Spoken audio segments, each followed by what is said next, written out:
This story comes from the pages of Battleworld Marvel Zombies issue number 1. Please support the official release. Also, our superhero training program is live.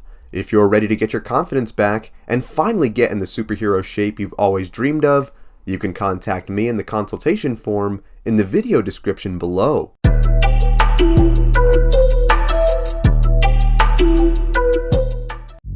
The story opens where we see the infamous monster hunter Elsa Bloodstone as she prepares her weapon, rather upset at someone for spilling her freshly poured cup of tea.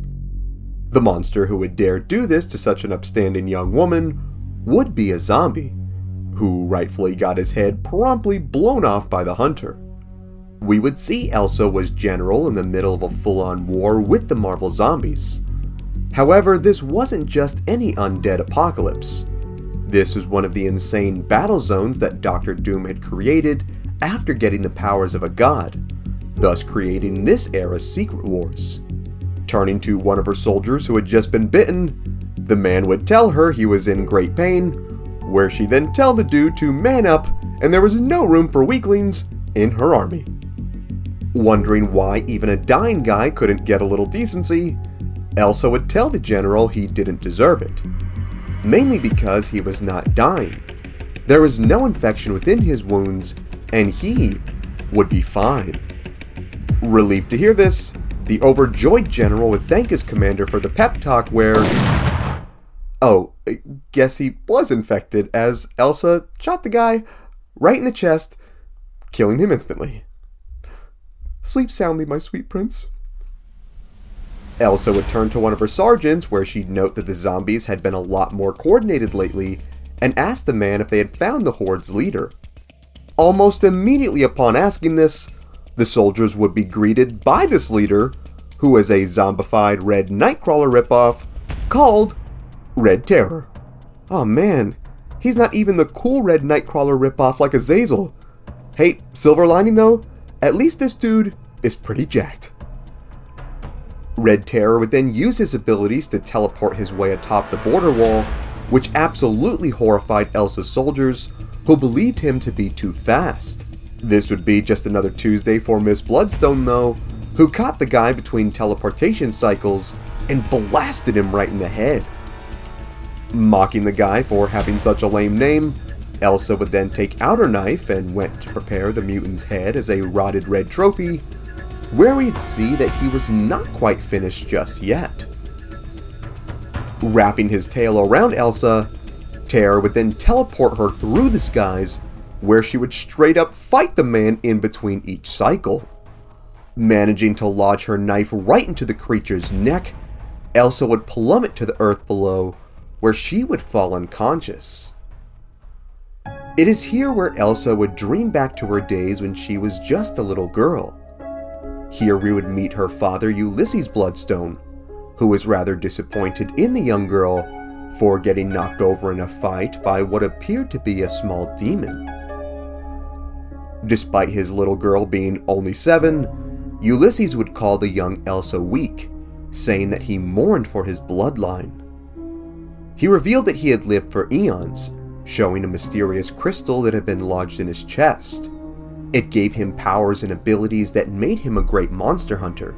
However, he would not be around forever, and it was up to his only heir, Elsa, to take his place.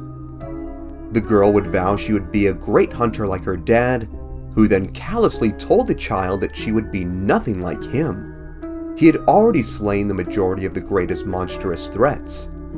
Elsa would have to carve out her own path as the next Bloodstone. Tossing his knife to the ground, we'd see Ulysses leave the scared young girl alone in a room full of these demons, telling her that this was her weapon, and she was to never stop. Never surrender. Things would then be taken back to present day, where we'd see Elsa being awoken to the sound of a voice telling her that they were coming. This voice would belong to a mysterious bald child of some kind, who was warning the hunter of the oncoming undead. Here we'd see that the pair was being attacked by a zombified Dr. Octopus, who somehow believed he was still superior, where he then promptly had his head blown off by Bloodstone, who then curb stomped the rest of his body to pieces. All the homies love when Elsa does stuff like this. After getting that out of her system, Elsa immediately lost her composure all over again, where she then yelled at this mysterious youth, asking who they were and where they came from, where the kiddo would be just as confused, for they did not know either. Not sure or not if the child was infected, Bloodstone then bizarrely had the kid stick out their tongue and pull down their eyelid, which somehow confirmed to her that they were not sick. That's so weird. Can Marvel Zombies, just not do that? Is it like a patting the head and rubbing the tummy scenario where they just can't do it? Well, hey, I can. Get wrecked, posers.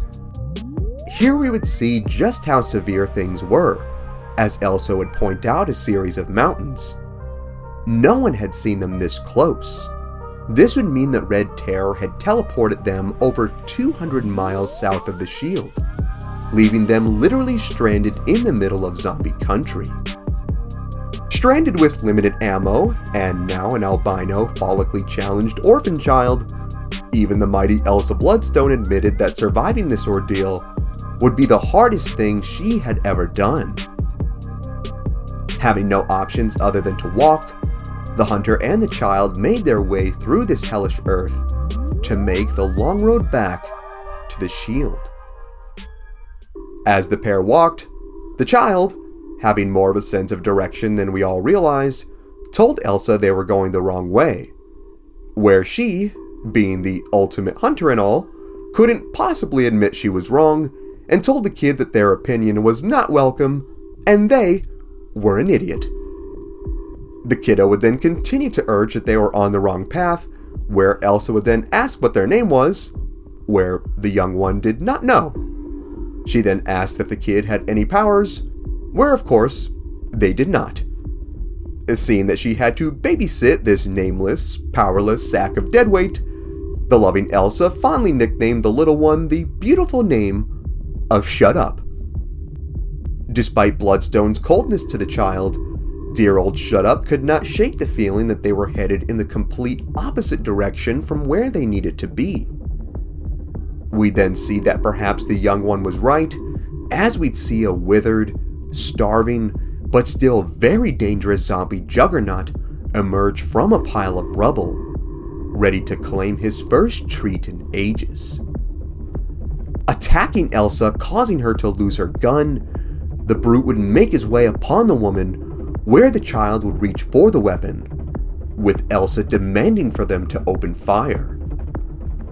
However, we'd see dear old Shut Up was about as useless as the hair follicles on their head, for they had no idea what they were doing, and accidentally snapped off the gun's attachment instead of shooting. Believing she was doomed, Elsa prepared for her end, only for something very bizarre to happen next. Almost instantly, the bloodstone on her necklace began to glow, where it emitted a powerful laser-like attack from it and directly into Juggernaut's face, where it melted the rotted flesh from his corpse. Just like with Doc Ock before him, Elsa ensured that the man was dead by stomping his head completely in. Shut Up would then think now of all times would be cool to crack some puns by saying that Elsa really knew how to help Juggernaut out of his shell, a joke Elsa did not find funny one bit. Hey, it was kind of funny. Let the kid have this one. The child would then ask Elsa just how the stone worked, where even she admitted that she was not too sure, for the main stone had crumbled when her father died, and this was all that was left. Seeing there was no time to ponder this mysterious rock, Elsa then went right back to her nasty self, saying that the kid was absolutely trash in this fight and would not last 5 minutes if they did not do as they were told. This would then make the young one cry, who said they were trying to do their best, where Elsa told them to toughen up and stop crying, for there would certainly be more zombies left. For seemingly hours, the pair would make their way through the wasteland, where the child would eventually grow tired, Elsa would snap and tell them to stop crying once more, where she'd then have another flashback to her father's abusive nature, where she remembered that he had treated her the same way, even threatening to feed his own daughter to a group of monsters if she didn't stop her tears. Not wanting to be like him, Elsa apologized to the kid, but told them that they needed to be stronger if they even hoped on surviving this trip back to the shield. Coming atop a cliffside, the pair soon came across quite the sight, which were hundreds of zombies marching in the opposite direction. Wondering just where they were going, Elsa deduced that they were going, of course, to the shield of all places. The kid was right, and they had been going the wrong way all this time. Telling good old Shut Up that they won this one, the two headed back, all while a mysterious beast-like figure, armed with a bloodied knife, watched them from a distance.